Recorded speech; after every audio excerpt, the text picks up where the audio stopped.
declarar o quanto Ele é grande, o quanto Ele é digno. Senhor meu Deus, quando eu maravilhado fico a pensar nas obras de tuas mãos, o céu azul de estrelas pontilhado, o seu poder mostrando a criação. Então minha alma canta-te, Senhor, quão grande és tu, quão grande és tu. Então minha alma canta-te, Senhor, quão grande és tu, quão grande és tu.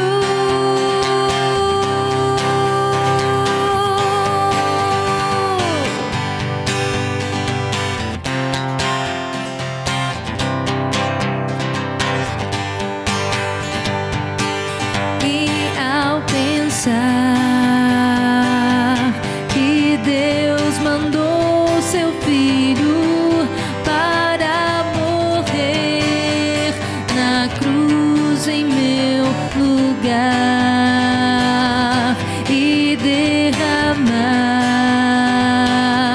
seu precioso sangue para me livrar da morte do pecar. Então minha alma canta-te, Senhor, quão grande és tu, quão grande és tu. Então minha alma canta-te, Senhor, quão grande és tu, quão grande és tu.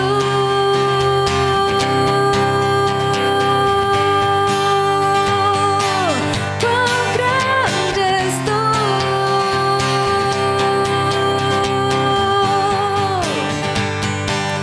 E quando enfim Jesus vier em glória e ao lar celeste, então me transportar, adorarei prostrado e para sempre. Quão grande és tu, meu Deus, hei de cantar. Então minha alma canta-te, Senhor, quão grande és tu, quão grande és tu. Então minha alma canta-te, Senhor, quão grande és tu, quão grande és tu.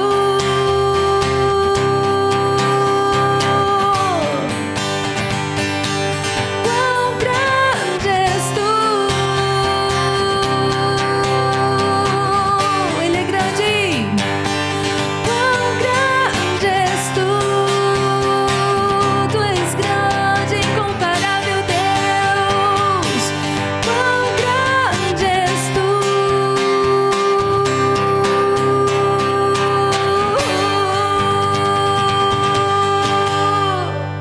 Aleluia, Ele é grande, Ele é poderoso. A palavra de Deus diz que Ele é poderoso para fazer infinitamente mais.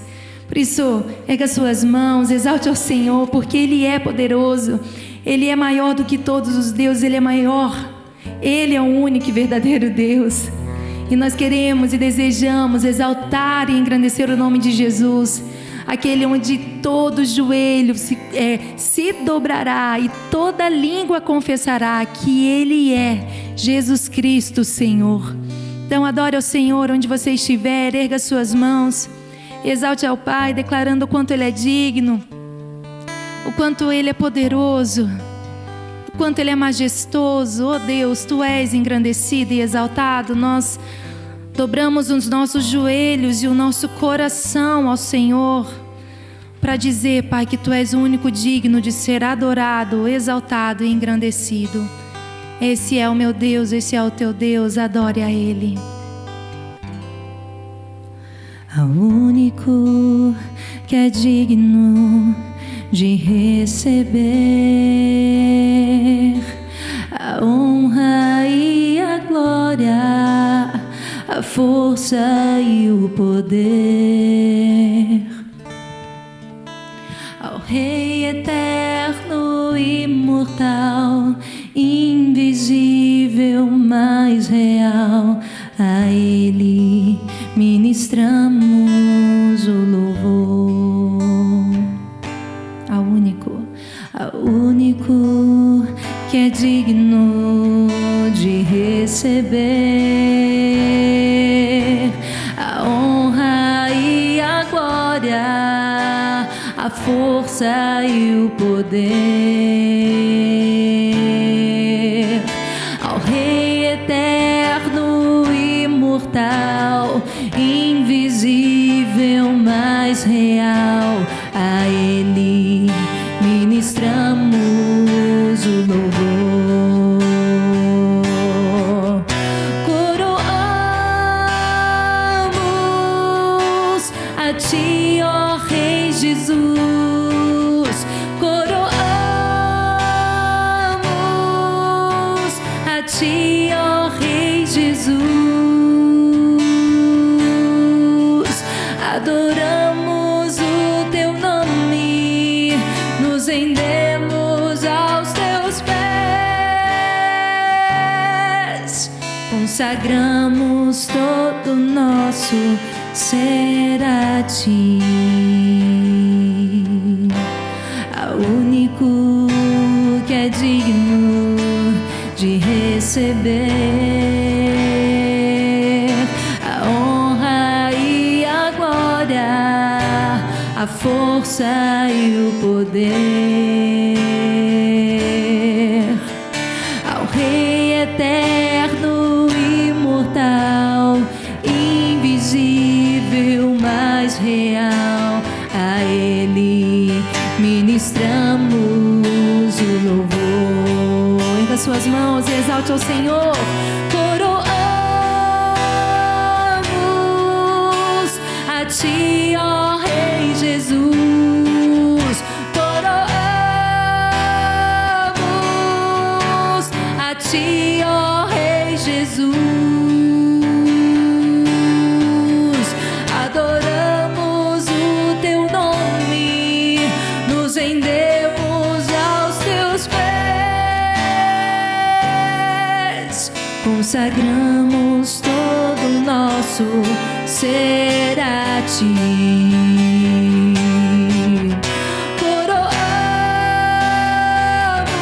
Coroamos a Ti, ó Rei Jesus. Coroamos a Ti, ó Rei Jesus. Adoramos o Teu nome, nos rendemos aos Teus pés, consagramos todo o nosso ser a Ti. Consagramos todo o nosso ser a Ti. Consagramos todo o nosso ser a Ti.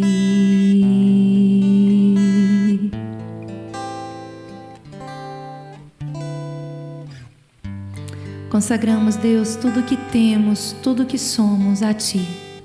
Aleluia. Obrigado, Deus. Hoje é mais um dia de produção na Rede Super, mas poderia não ser. Hoje é mais um dia de gravar programas, mas poderia não ser.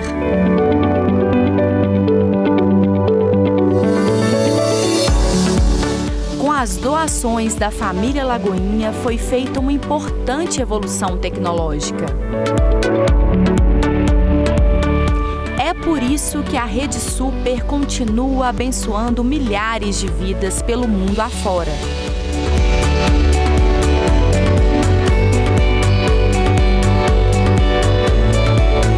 Como a da professora Regina, membro da Lagoinha e telespectadora fiel da programação da Rede Super, que pôde ver bem de pertinho os bastidores do seu programa matinal favorito. Eu estou assistindo a Rede Super, porque eu acredito que seja um canal que não me tira nada, aliás, que só me acrescenta o tempo todo, porque estou sempre aprendendo e não me traz de sabores, isso é o mais importante. E a Rede Super me preenche muito a minha alma e me ensina muito. E foi muito gratificante ter recebido esse convite para conhecer o canal, como é que a estrutura funciona. Estou achando muito interessante.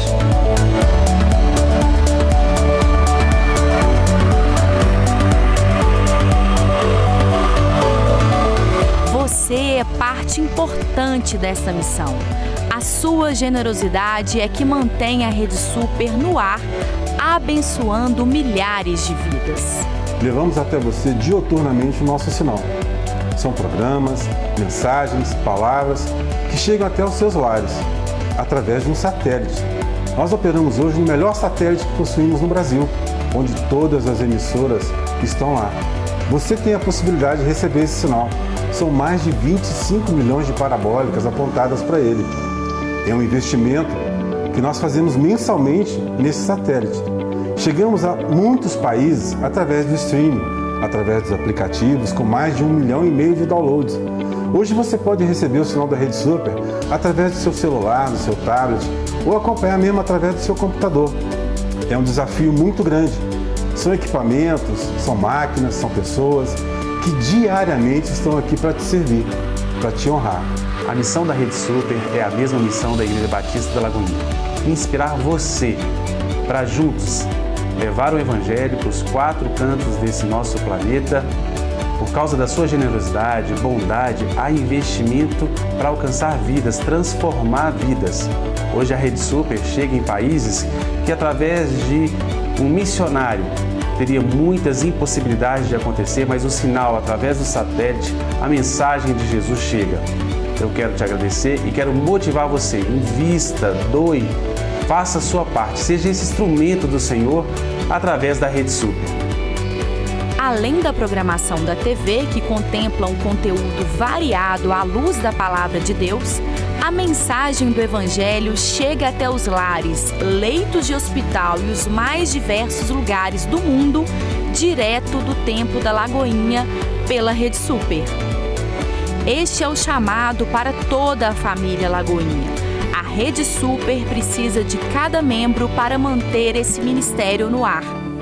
Porque a Rede Super não podia parar e não vai parar enquanto existir pessoas como você, que investem no reino de Deus de modo tão glorioso, querendo ver realmente a glória de Deus cobrindo a terra como as águas cobrem o mar. Vamos juntos, vamos continuar inspirando até os confins da terra, levando a mensagem mais gloriosa, a mensagem chamada Evangelho, que significa boas novas, boas notícias.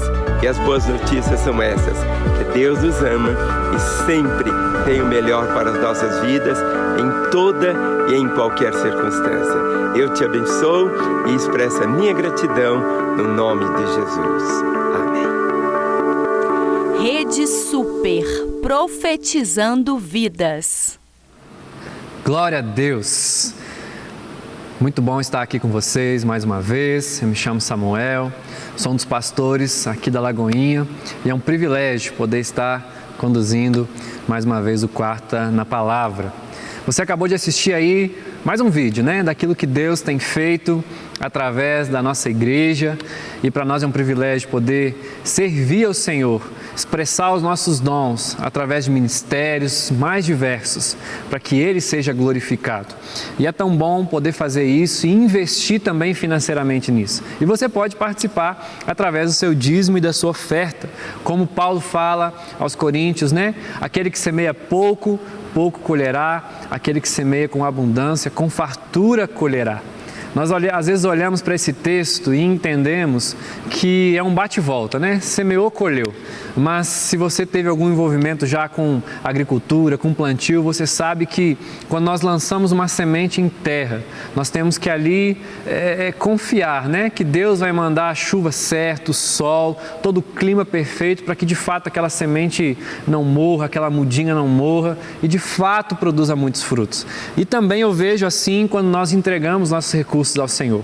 É uma expressão de confiança, é uma expressão de fidelidade, sim, mas também de que nós confiamos que de Deus vem os nossos recursos, que Deus quem provê tudo que nós temos, porque nós entregamos uma semente e é Deus quem dá o crescimento. Ou seja, nós confiamos que Ele pode nos dar os frutos dessa semente, né? Mais recursos para podermos viver e também investir ainda mais no reino de Deus. Por isso, participe, expresse a sua confiança, a sua fidelidade através do seu dízimo e da sua oferta. Então você pode fazer um depósito ou uma transferência através das nossas contas que estão aí na tela. Amém?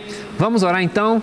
Pai, obrigado, Senhor, por cada irmão que pode, nesse momento, transferir, depositar, ofertar, dizimar, Senhor, com um coração grato. Gratidão ao Senhor por tudo que o Senhor tem dado. E na certeza de que está investindo e participando daquilo que o Senhor tem feito aqui na terra. Eu abençoo cada um, Senhor, que nunca falte nada no lar dos meus irmãos, porque a Tua graça é abundante e é o Senhor quem sustenta. Nós oramos também, Pai, em especial para que o Senhor venha a abundar através da forma como venha falar conosco, Senhor, nesse momento, através da exposição da Tua palavra. Que o texto bíblico fale aos nossos corações, em nome de Jesus. Amém. Glória a Deus. Nós estamos aqui no Quarta, a cada semana, expondo o Sermão do Monte, expondo os capítulos 5, 6 e 7 de Mateus. E hoje, de uma forma assim, bem pontual, eu quero expor todo o capítulo 7. Então eu te convido aí, se você quiser abrir comigo em Mateus 7, e eu vou trabalhar todo esse capítulo de uma forma muito pontual. Então nós vamos hoje encerrar essa série do Sermão do Monte. Então eu quero que você fique aí comigo e, se Deus permitir, né, e dê graça, Ele vai dar, nós vamos estar aqui entendendo melhor esse último capítulo do sermão. Amém? Então Mateus 7 nos diz assim: não julgueis para que não sejais julgados, pois com o critério com que julgardes, sereis julgados, e com a medida com que tiveres medido, vos medirão também. Porque vês tu o argueiro no olho do teu irmão, porém não reparas na trave que está no teu próprio? Ou como dirás a teu irmão: deixe-me tirar o argueiro do teu olho, quando tens trave no teu? Hipócrita, tira primeiro a trave do teu olho, e então verás claramente para tirar o argueiro do olho do teu irmão. Não deis aos cães o que é santo, nem lanceis ante os porcos as vossas pérolas, para que não as pisem com os pés, e voltando-se vos dilacerem. Pedi e dar-se-vos-á, buscai e achareis, batei e abrir-se-vos-á. Pois todo o que pede recebe, o que busca encontra, e quem bate abrir-se-lhe-á. O qual dentre vós é o homem que, se porventura o filho lhe pedir pão, lhe dará pedra? Ou se lhe pedir um peixe, lhe dará uma cobra? Ora, se vós que sois maus sabeis dar boas dádivas aos vossos filhos, quanto mais o vosso Pai que está nos céus dará boas coisas aos que lhe pedirem? Tudo quanto quereis que os homens vos façam, assim fazei vós também a eles, porque esta é a lei e os profetas. Entrai pela porta estreita, larga é a porta, e espaçoso o caminho que conduz para a perdição, e são muitos que entram por ela. Porque estreita é a porta e apertado o caminho que conduz para a vida, e são poucos os que acertam com ela. Acautelai-vos dos falsos profetas, que se vos apresentam disfarçados em ovelhas, mas por dentro são lobos roubadores. Pelo seu fruto os conhecereis. colhem-se porventura uvas de espinheiros ou figos de abrolhos? Assim toda árvore boa produz bons frutos, porém a árvore má produz frutos maus. Não pode a árvore boa produzir frutos maus, nem a árvore má produzir frutos bons. Toda árvore que não produz bom fruto é cortada e lançada ao fogo. Assim, pois, pelos seus frutos os conhecereis. Nem todo que me diz, Senhor, Senhor, entrará no reino dos céus, mas aquele que faz a vontade do meu Pai que estás nos céus. Muitos naquele dia hão de dizer-me, Senhor, Senhor, porventura não temos nós profetizados em Teu nome, e em Teu nome não expelimos demônios, e em Teu nome não fizemos muitos milagres? Então lhe direi explicitamente, nunca vos conheci. Apartai-vos de mim, os que praticais a iniquidade. Todo aquele, pois, que ouve estas minhas palavras e as pratica, será comparado a um homem prudente que edificou sua casa sobre a rocha. E caiu a chuva, e transbordaram-se os rios, sopraram os ventos, e deram com ímpeto contra aquela casa, que não caiu, porque fora edificada sobre a rocha. E todo aquele que ouve essas minhas palavras e não as pratica, será comparado a um homem insensato que edificou a casa sobre a areia. E caiu a chuva, transbordaram os rios, sopraram os ventos, e deram com ímpeto contra aquela casa, e ela desabou, sendo grande a sua ruína. Quando Jesus acabou de proferir estas palavras, estavam as multidões maravilhadas de sua doutrina, porque ele as ensinava como quem tem autoridade e não como os escribas. Então este é o último capítulo do Sermão do Monte de Jesus. Como nós temos falado, este sermão é a forma como Deus quer que nós vivamos. Não é para viver para ser, mas é porque somos, então nós vivemos dessa maneira, nós vivemos de acordo com essa nova natureza, né? Porque nós vivemos pelos princípios desse reino, desse novo reino, ao qual Jesus é o Rei. E ao longo dos capítulos 5 e 6, nós vemos que Jesus nos mostra como tem que ser o caráter do cristão, primeiramente, lá no capítulo 5, os primeiros versos. Depois Jesus nos fala sobre a nossa influência, se de fato nós temos esse caráter, né? As bem-aventuranças ali são a expressão do caráter do cristão. Esse caráter precisa ser influência neste mundo, né? Precisa de fato influenciar através de ser sal e ser luz. Depois Jesus ele nos fala ainda no capítulo 5 sobre a nossa justiça, essa justiça que tem que ser mais excelente a dos religiosos. Então no capítulo 6 ele começa a falar sobre os frutos dessa justiça mais excelente, né? Como tem que ser a espiritualidade do cristão como esse fruto. E por fim, no capítulo 6 ainda, ele fala sobre a questão da nossa ambição, né? De onde está o nosso coração. E se você quiser entender melhor cada um desses pontos, então é só você procurar no nosso YouTube, Lagoinha IBL, e lá você vai ter todas essas mensagens acerca do capítulo 5, acerca do capítulo 6, explicando direitinho cada um desses pontos que eu falei. Mas agora no capítulo 7, parece haver assim um grupo de parágrafos isolados, sem muito sentido, um resto de ensino de Jesus. Mas eu gosto muito do que John Stott diz acerca desse capítulo. Ele fala que o fio de ligação entre cada um desses parágrafos do capítulo 7 são os relacionamentos. São os relacionamentos que o cristão tem que ter com as pessoas deste mundo. A cultura do cristão ela não é uma cultura individualista. Né? Nós temos uma cultura comunitária e nós vemos isso na oração do Pai Nosso. Nós oramos o Pai Nosso e não o Pai Meu. Nós clamamos pelo pão nosso para livrar-nos do mal. Enfim, então nós temos que entender que como cristãos nós não vivemos um cristianismo individualista. Apesar da salvação ser individual, onde cada um vai prestar contas diante de Deus, mas nós vivemos numa comunidade. A salvação é individual, mas nós somos inseridos num corpo, nós somos inseridos numa comunidade. Então nós fomos chamados para viver a nossa espiritualidade, para viver essa justiça mais excelente através dos nossos relacionamentos, através das pessoas com as quais nós convivemos. Então, Jesus aqui no capítulo 7, John Stott diz que ele nos mostra uma rede de relacionamentos que os cristãos são atraídos a viver. E ele fala fala primeiro sobre os irmãos em Cristo, depois ele fala sobre pessoas que são chamadas de cães e porcos, depois sobre com o nosso Pai, nosso relacionamento com o nosso Pai Celeste, depois um relacionamento com as pessoas de maneira geral, depois com os companheiros da nossa viagem que percorrem o caminho estreito, os falsos profetas e, por fim, um relacionamento para com Jesus. Então, John Stott diz isso, sobre o fio condutor desse capítulo todo são os relacionamentos. E Jesus começa falando sobre o nosso relacionamento com os nossos irmãos em Cristo. Jesus, ele deixa claro, ele não dá a entender que a comunidade cristã é uma comunidade perfeita. Não, Jesus ele deixa muito claro e ele na verdade presume que haveriam muitos problemas de relacionamento. E talvez você melhor do que eu, você que vive em uma comunidade de fé, sabe muito bem disso. Sabe que viver em comunidade, dentro da igreja, dentro do cristianismo, não existe relacionamentos perfeitos. Não existe igreja perfeita. Existe igreja, sim, cheia de problemas. Existe igreja cheia de conflitos no relacionamento. Então Jesus já sabia disso e já pressupôs isso. E aí a minha pergunta é, se Jesus pressupôs que dentro da nossa comunidade de fé, vivendo os relacionamentos, nós enfrentaríamos problema, Jesus ele deixou algumas instruções em relação a isso? E a resposta é sim. Nesses primeiros versículos do capítulo 7, Jesus ele nos orienta acerca de como viver com os nossos irmãos em Cristo.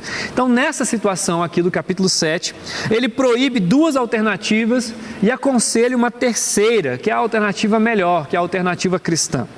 Então, primeiro, no versículo 1 e 2, Jesus ele proíbe o cristão de ser juiz. Ele proíbe o cristão de julgar os irmãos. Jesus aqui, ele não está pedindo para a gente suspender a nossa capacidade crítica. Jesus não está falando para a gente anular essa capacidade que temos de, quando ver um erro, entender que aquilo é um erro. Jesus não está falando isso. Mas ele proíbe de punirmos e condenar os outros achando que nós somos conhecedores das motivações. O que Jesus proíbe é de nos sentirmos qualificados para condenar alguém, achando que nós podemos entender qual é a motivação, o que passa pelo coração.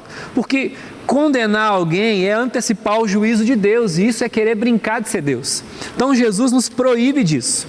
Como eu falei, ele não está nos proibindo de perceber quando um irmão está equivocado. Ele não nos está proibindo de entender quando alguém está errado, porque muitas vezes as pessoas usam esse versículo, não julgueis para não ser julgado, como uma desculpa para pecar e ninguém falar nada com ela. Não é isso que Jesus está dizendo.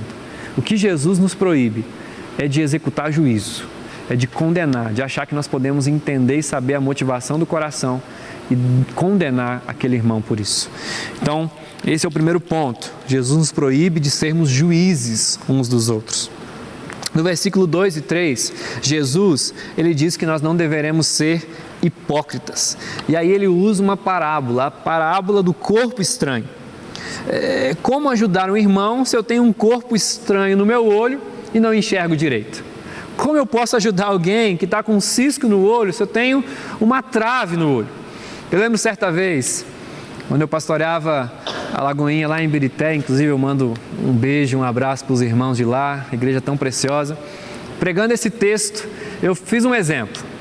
Eu pedi para 3 voluntários irem à frente e eu arrumei uma madeira, uma tábua grande de uns 2 metros.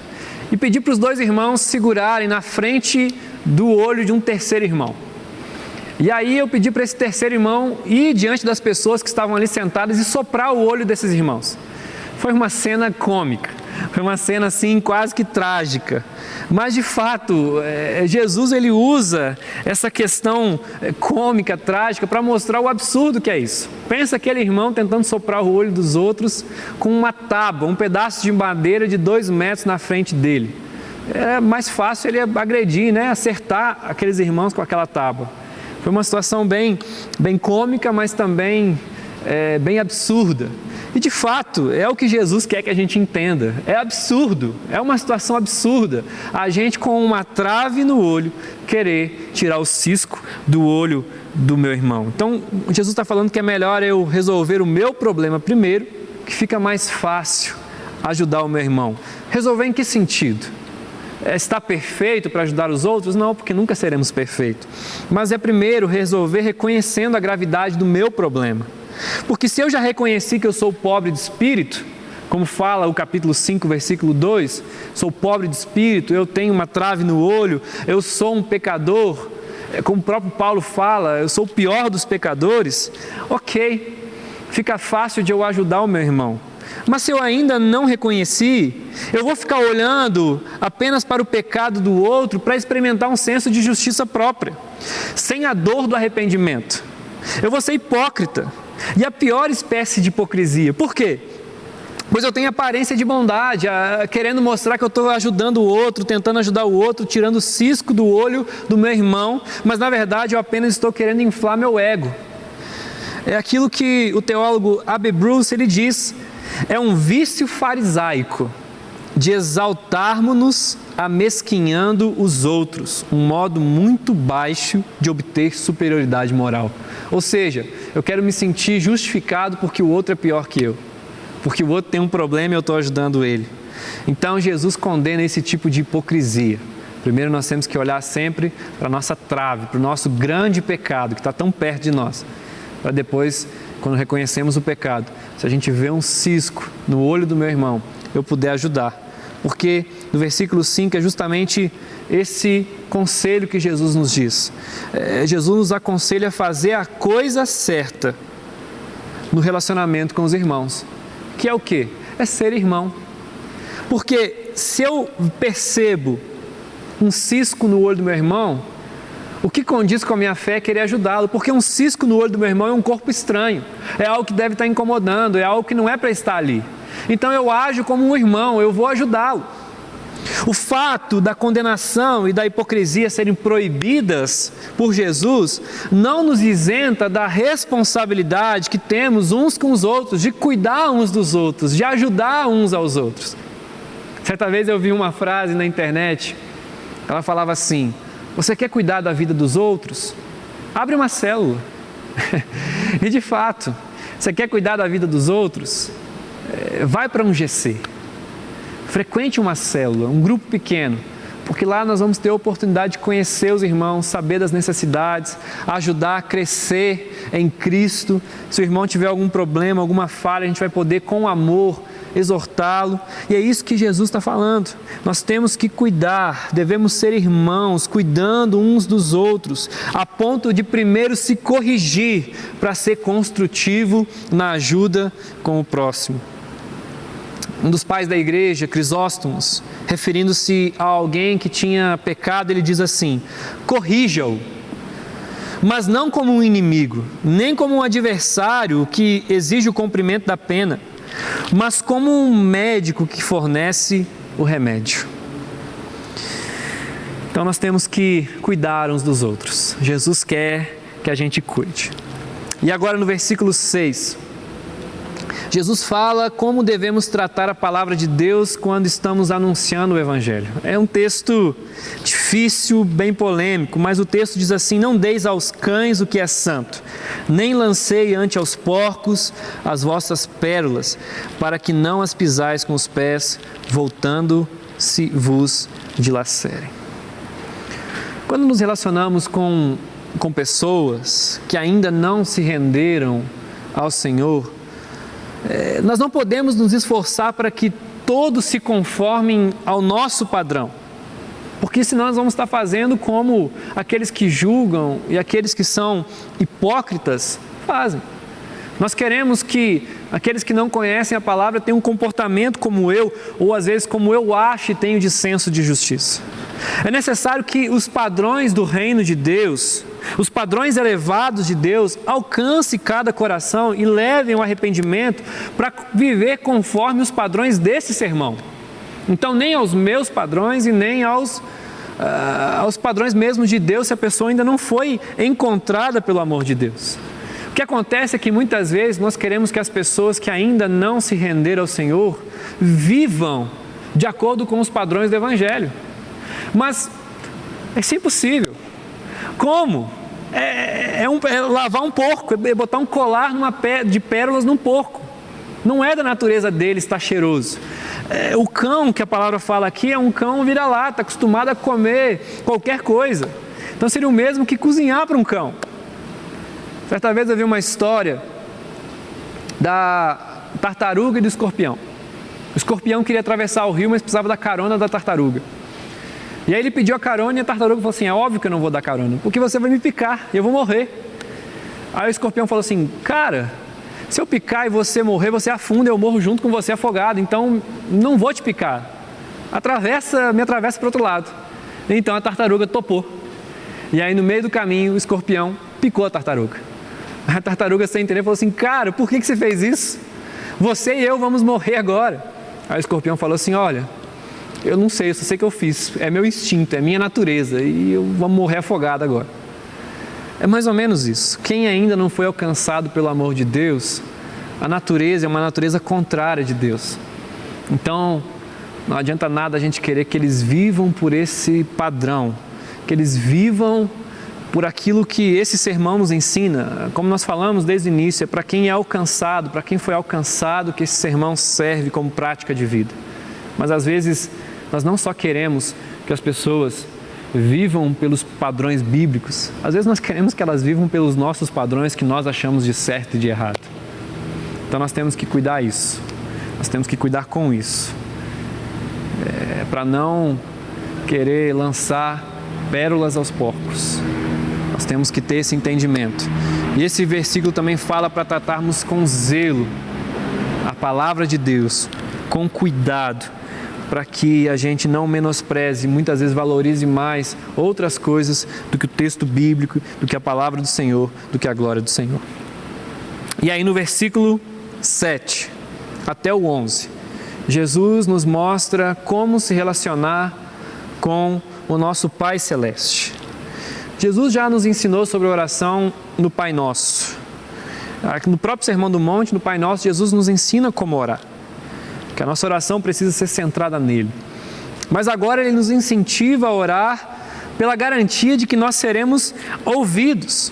E se a nossa oração estiver de acordo com a oração que ele nos ensina, podemos pedir sem medo inclusive de ouvir um não.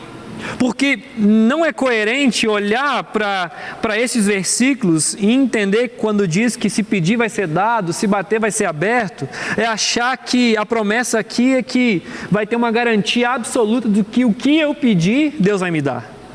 De forma nenhuma. Há uma condição de receber.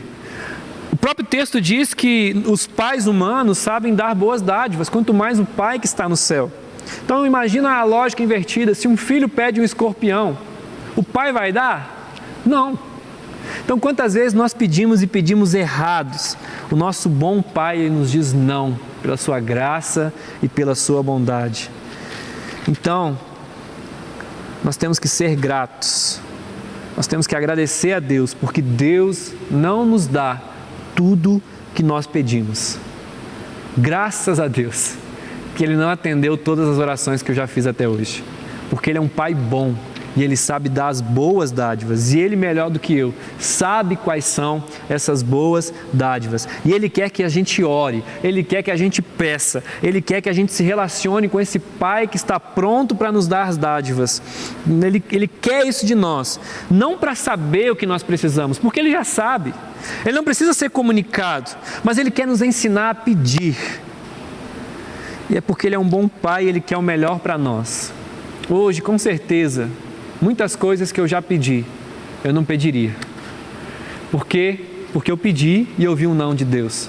Então Deus quer que a gente peça. Não tenha medo de pedir, mas também não tenha medo de ouvir um não de Deus, porque Ele é um bom Pai e sabe dar boas dádivas aos seus filhos.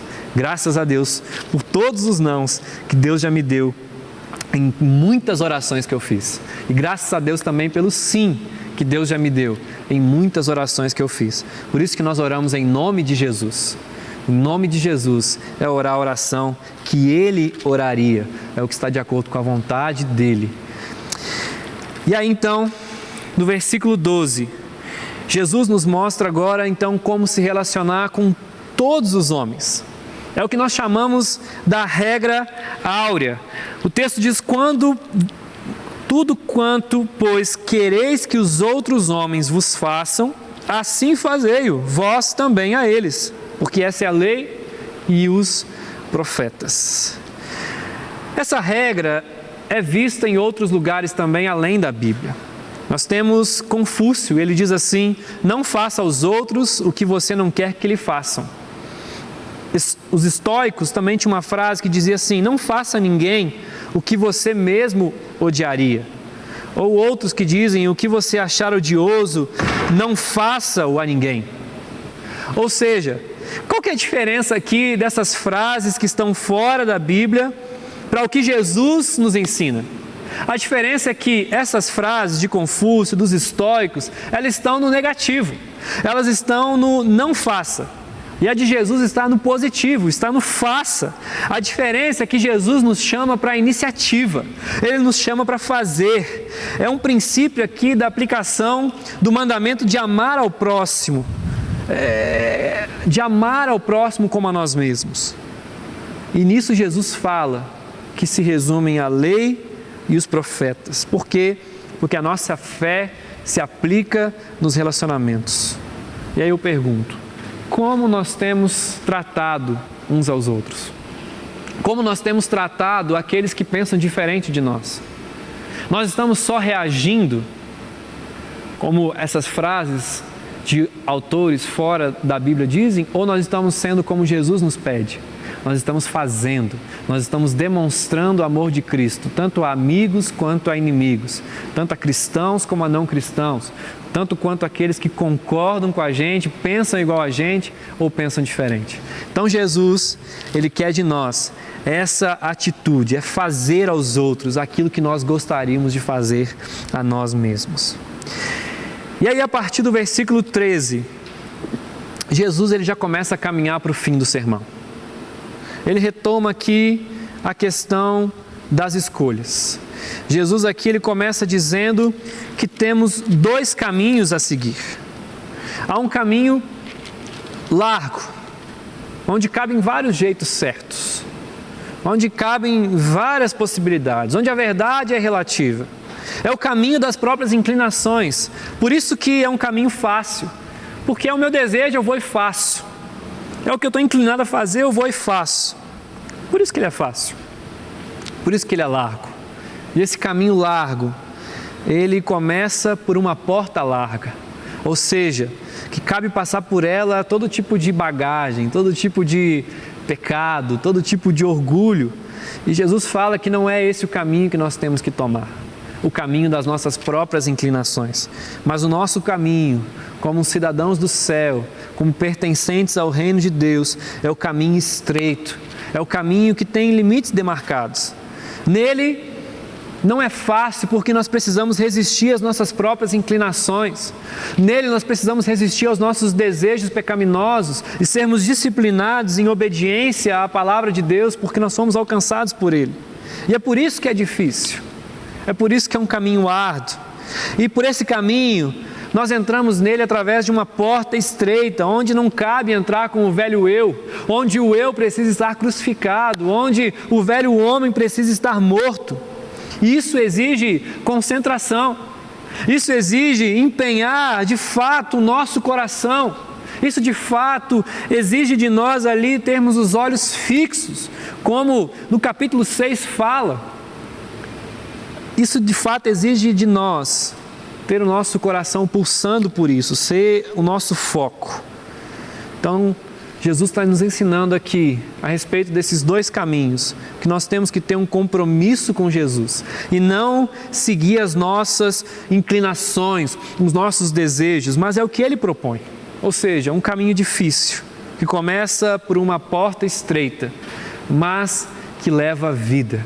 E nesse caminho nós temos parceiros, nessa jornada que é a viagem da vida, nós temos amigos, parceiros, outras pessoas que enfrentam esses mesmos desafios. Por isso que nós precisamos estar juntos e ser igreja. Então Jesus fala que nós temos que se relacionar com os parceiros de viagem que estão na mesma estrada, no mesmo caminho, que abandonaram também coisas lá atrás, naquela porta estreita. Não está dizendo com isso que nós não podemos nos relacionar com outras pessoas, mas que esses são os nossos irmãos que nos ajudam nessa caminhada, que o nosso destino final da viagem é a vida e a vida eterna, porque nós obedecemos ao Senhor. E aí do versículo 15 até o versículo 20, Jesus nos traz um alerta. Ele nos fala que nessa caminhada, nesse caminho, nós precisamos tomar cuidado com os falsos profetas. Ou seja, eles existem. Jesus não nega a existência de falsos profetas. E Jesus fala que eles são perigosos e eles são mentirosos. Nós temos que tomar cuidado. Os falsos profetas não era algo apenas para os tempos de Cristo.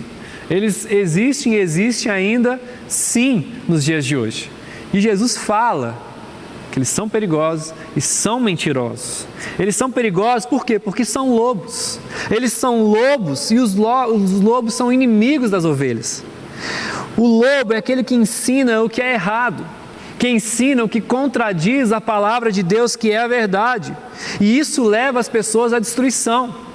Por isso que são lobo, porque leva as ovelhas a se perder. É como o nosso pastor Márcio fala. O povo perece por falta de conhecimento e conhecimento de quem Deus é. Então o lobo é aquele que não ensina acerca de quem Deus é de verdade. Pode até ensinar um Jesus parcial, um Jesus pela metade, ou apenas algum aspecto de Jesus, ou um Jesus que na verdade é irreal, inventado pelos nossos corações que são idólatras. E esses lobos ensinando essas mentiras acerca de quem Deus é, muitas vezes acerca de quem nós somos, colocando em nós uma força, um poder, ou como se nós fôssemos bons, capazes, eles destroem as ovelhas, levam à perdição. E os falsos profetas, além de perigosos, eles são mentirosos, porque eles fingem que são ovelhas.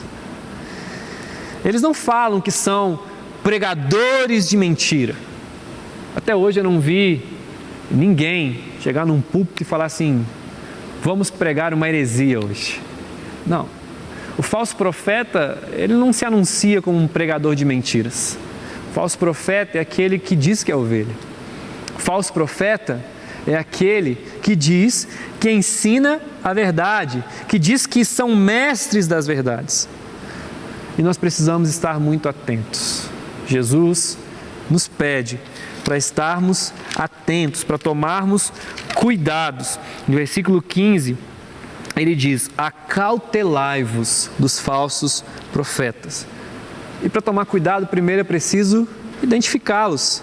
E Jesus, nos versículos de número 17, do versículo 16 em diante, ele nos apresenta um bom teste, uma boa forma de conhecer um falso profeta.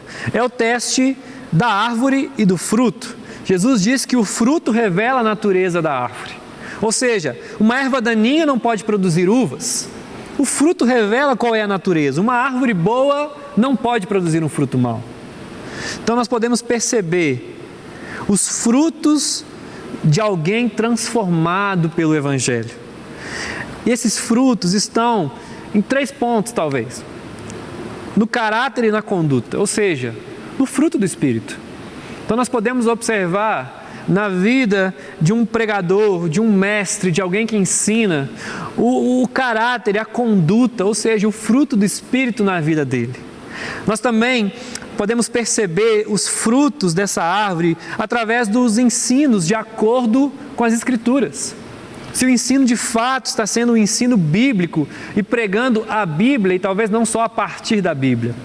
É o que o reverendo Riles ele diz, que a doutrina sadia e a vida santa são sinais dos verdadeiros profetas. Mas tem também um outro ponto, que é a influência saudável nos discípulos e nas ovelhas. Um verdadeiro mestre, um verdadeiro profeta, ele tem um ensino bom que produz fé, amor e piedade. É óbvio que nós não estamos dizendo aqui, nem Jesus, que essas advertências nos ensinam a sermos caçadores de heresias, que agora nós temos que ficar olhando e observando e que nós vamos ter a capacidade talvez de definir um falso profeta assim de uma hora para outra, ou observando uma pregação? É claro que não. O que Jesus está querendo dizer aqui para nós é que fica esse lembrete para ficarmos em guardas, pois existem falsos mestres, existem falsos profetas. Então nós temos que ser como os crentes bereanos, que não engolem qualquer coisa. Jesus colocou essa responsabilidade da pureza doutrinária, do ensino bíblico verdadeiro, igualmente sobre líderes e sobre as pessoas de modo geral. Não é somente sobre os líderes que tem que ter esse zelo. A igreja local tem mais poder do que percebe. Ela precisa usar sua decisão de ouvir ou não os falsos mestres para trazer essa pureza doutrinária para a igreja. Nós não somos indesculpáveis se alguém prega algo que não está de acordo com a palavra. O acautelai-vos de Jesus não é só para os líderes, mas é para todos nós. Se há falsos profetas, é porque nós talvez não estamos sabendo discernir e estamos aceitando comer qualquer coisa. Então nós temos que ter esse entendimento dessa responsabilidade. Como eu falei, Jesus não está aqui querendo fazer de todo mundo caça heresia, não. Mas Jesus quer que a gente tenha cautela e saiba observar e também ponderar para se alimentar daquilo que é a palavra e descartar falsos profetas. E a partir desse ponto do sermão, Jesus não está mais preocupado agora em trazer instruções. Jesus já está caminhando mesmo para o final. Então, ele conclui seu sermão querendo assegurar uma reação adequada às instruções que ele acaba de dar ao longo desses capítulos. Uma reação não só em relação ao ensino, mas uma reação em relação ao próprio mestre. Porque a questão apenas não é só seguir o que foi ensinado, mas é seguir quem ensinou tais maravilhosos ensinos. É seguir aquele que ensinou isso. Citando mais uma vez o reverendo Riles, ele diz que o Senhor finaliza o Sermão do Monte com uma passagem de aplicação penetrante. Ele volta-se dos falsos profetas para os falsos professos e dos falsos mestres para os falsos ouvintes. Ou seja, Jesus encerra nos confrontando. Ele coloca diante de nós mais uma vez duas escolhas. Ele fala assim: diante do que foi ensinado aqui, diante de tudo que eu ensinei, há duas opções: obediência ou desobediência. O que você escolhe? Obedecer ou desobedecer? Jesus está nos convocando a um compromisso incondicional da nossa mente, do nosso coração e da nossa vida aos ensinos que Ele acabou de proferir e também com Ele, um compromisso com Ele. Então Ele nos mostra duas alternativas inaceitáveis. A partir do versículo de número 21, Ele fala sobre uma profissão de fé meramente verbal. Ele fala que não adianta nada só falar, mas não praticar. Que nós temos que dizer e fazer. Jesus ele nos ensina aqui, dos versos de número 21 até o 23, que o nosso destino eterno não será estabelecido pelo que diremos hoje ou pelo que diremos lá no último dia diante do juízo de Deus, mas sim por essa profissão verbal, por essa confissão verbal acompanhada de uma obediência total. Ou seja, não é só apenas falar e confessar Jesus com a boca, porque Ele fala, muitos me falam Senhor, Senhor, mas não vão entrar no reino dos céus. E não era só Senhor, era Senhor, Senhor, era com veemência, era com empolgação, talvez até com paixão, mas era apenas da boca para fora. Isso não era obediência. Então Jesus, Ele fala que isso é inaceitável. Nossa fé não é apenas verbal, mas é uma fé também prática, de obediência. Como Tiago fala, fé sem obras é morta. Não há fé se não houver obras. Nós não somos salvos pelas obras, mas nós somos salvos para viver as obras. Nós somos salvos para praticar essa obediência. E aí no versículo 24, Jesus ele fala que é inaceitável também um conhecimento meramente intelectual, mas não a vivência. Se antes ele falou que nós temos que dizer e fazer, agora ele está falando que não é só ouvir, mas é ouvir e fazer. E aí ele dá a história dos dois fundamentos. Um que construiu a sua casa sobre a rocha, esse foi o que ouviu e colocou em prática. E o outro foi o que construiu a sua casa sobre a areia. Ele também ouviu, mas ele não colocou em prática. Ou seja, a verdadeira pergunta não é se ouvem os ensinamentos de Jesus, se ouvem, se respeitam, se aceitam, se concordam, mas se fazem o que ouvem. Então a pergunta não é só se você está ouvindo, mas se você coloca em prática aquilo que você está ouvindo. Porque vão vir as tempestades da vida e diante das tempestades somente uma fé alicerçada nele, e uma fé alicerçada nele é uma fé que obedece. É aquilo que Calvino diz, a verdadeira piedade não se distingue totalmente da sua imitação até que venham as provações. Então pode haver pessoas que apenas imitam uma verdadeira piedade, que estão ouvindo a palavra de Deus todos os domingos, toda semana, mas de fato não colocam em prática.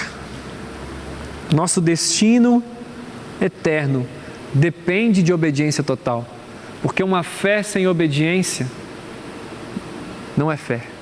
Fé sem obras é morta.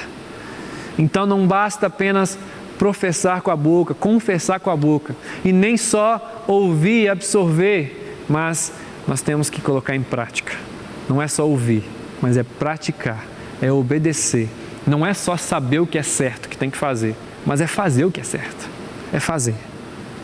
Porque, como eu falei, nosso destino eterno depende dessa obediência. Não que nós somos salvos pela nossa obediência, somos salvos pela obediência de Jesus, que foi até a morte de cruz, mas porque somos salvos pela obediência dele, nós obedecemos, e obediência é a consequência de sermos salvos.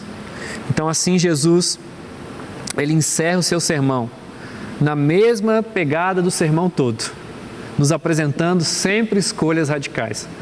Ao longo de todos esses 3 capítulos que nós estudamos, Jesus sempre nos apresentou escolhas radicais a serem tomadas. E assim ele encerra também. Assim ele finaliza também. Nós sabemos que Mateus, ele escreve o seu evangelho aos judeus. E a ideia, talvez, de mostrar Jesus subindo ao monte para ensinar, era para apontar para Moisés também subindo ao monte e trazendo a lei ao povo de Deus. Se Jesus subindo ao monte, ensinando os preceitos, os valores, as leis desse reino estabelecido por ele, assim como também Moisés fez, era um apontamento para esses judeus verem em Jesus esse novo Moisés. E se talvez Mateus faz essa alusão, esse apontamento, no fim do sermão de Jesus, esse discurso de obediência, esse discurso dos 2 caminhos que levam à morte ou à vida, a obediência e a desobediência, o ouvir e não obedecer, isso me lembra muito também o fim do discurso de Moisés ao povo, antes dele morrer. Em Deuteronômio 31, 46 a 47, lá é o final do discurso de Moisés. Moisés tinha acabado de proferir a canção, uma canção resumindo toda a lei. E essa canção, ela precisava ser cantada como uma forma pedagógica para o povo não esquecer dos preceitos, não esquecer aquilo que Deus queria que o povo fizesse. E após cantar essa canção, em Deuteronômio 31, 46, Moisés dá esse conselho. Ele fala assim: aplique o coração nestas palavras, pois não são só palavras, mas são a vida de vocês. Viva o Evangelho como se a sua vida dependesse disso. Se Moisés fala para aquele povo que aquelas palavras eram a vida deles, Jesus também encerra o seu sermão falando: viva esses ensinos como se a vida de vocês dependesse disso. E de fato depende, porque a nossa fé nos leva a viver essas coisas, nos leva a intensamente viver por Ele. Então nós precisamos, como o próprio sermão nos ensina, fazer do ensino de Jesus, do reino dele, dos preceitos dele, fazer disso a nossa ambição maior, aquilo que os nossos olhos estão fixos, aquilo que o nosso coração pulsa. Viver o Evangelho como se a nossa vida dependesse disso, e de fato depende. Viva intensamente para Cristo, viva intensamente os valores do reino, como se a sua vida dependesse disso. Empenhe o seu coração, pois isso é a sua vida, isso é a nossa vida, isso é a minha vida. E o capítulo se encerra falando que as pessoas ficaram impressionadas, não só com o ensino, mas com o mestre que havia ensinado. No versículo 28 diz: quando Jesus acabou de proferir estas palavras, estavam as multidões maravilhadas da sua doutrina, porque ele as ensinava como quem tem autoridade e não como os escribas. As pessoas ficaram maravilhadas, é como se elas tivessem ficado de boca aberta, falando assim: quem é esse cara que ensina essas coisas? Logo, quando a gente lê esse último versículo, entendendo que ele ensinava como quem de fato tem autoridade, a nossa pergunta ao terminar de ler esse sermão, ao terminar de estudar e meditar nesse ensino, não tem que ser o que eu vou fazer com esse ensino. A nossa pergunta não tem que ser essa, mas afinal de contas, quem é esse mestre? A questão aqui, como eu falei antes, não é apenas seguir o que foi ensinado, mas seguir quem ensinou essas coisas tão maravilhosas. Essa foi a reação de quem ouviu esse sermão. Quem estava lá ouvindo Jesus falar essas coisas teve essa reação. Quem é esse que ensina com essa autoridade? Então, que você e eu, ao ouvir essa mensagem, ao entender esse sermão de forma tão clara ao longo dessa série, que a nossa pergunta e nosso desejo não seja só pegar esses ensinos e querer vivê-los. Sim, nós temos que fazer isso, mas fazer isso porque antes nós nos apegamos ao mestre que ensina ele. Porque antes nós reconhecemos que Jesus é o Rei do nosso coração, que nós precisamos dele e que sem ele nós não seremos nem capazes de cumprir tudo que ele nos pede aqui. Tamanha é a excelência da nossa justiça que ele exige de nós. Por isso que, para viver esse sermão, para viver o que Jesus nos ensina, para viver esses preceitos, nós não temos que confiar na força do nosso braço, nós não temos que ser o centro, mas nós temos que estar no lugar de dependência dele. Talvez você que está ouvindo, até hoje tem tentado viver os padrões do reino de Deus na força do seu braço. Você ainda não entendeu que é pobre de espírito, ou seja, fracassado espiritualmente, e que você precisa chorar, lamentar pelos seus pecados, reconhecer Jesus para poder de fato viver esse evangelho, esses preceitos, esses ensinos. E quando entendemos isso, a gente aceita o convite de Jesus: vinde a mim todos que estáis cansados. Não é cansaço físico, é cansaço de tentar mérito por força própria. E eu vos aliviarei. Porque a gente toma o jugo dele e só consegue praticar o que ele quer de nós, porque nós dependemos dele, porque nós somos totalmente dependentes do agir de Deus. Se você quer esse Jesus, se você quer aceitar esse convite de andar com ele, debaixo do jugo dele e receber o alívio e o descanso, ore comigo dizendo: Senhor Jesus, eu reconheço que eu não consigo sozinho, eu preciso do Senhor, eu dependo de Ti para viver a minha vida de forma plena. Por isso eu reconheço que sou um pecador e eu quero aceitar Jesus como Senhor e Salvador da minha vida, em nome de Jesus. Se você orou comigo aí, reconhecendo Jesus como seu Senhor, eu te convido a entrar em contato conosco. Nós não queremos que você experimente essa realidade nova de vida sozinho. Nós queremos caminhar perto de você, te ajudar a encontrar uma igreja mais perto da Bíblia, para você viver essa realidade.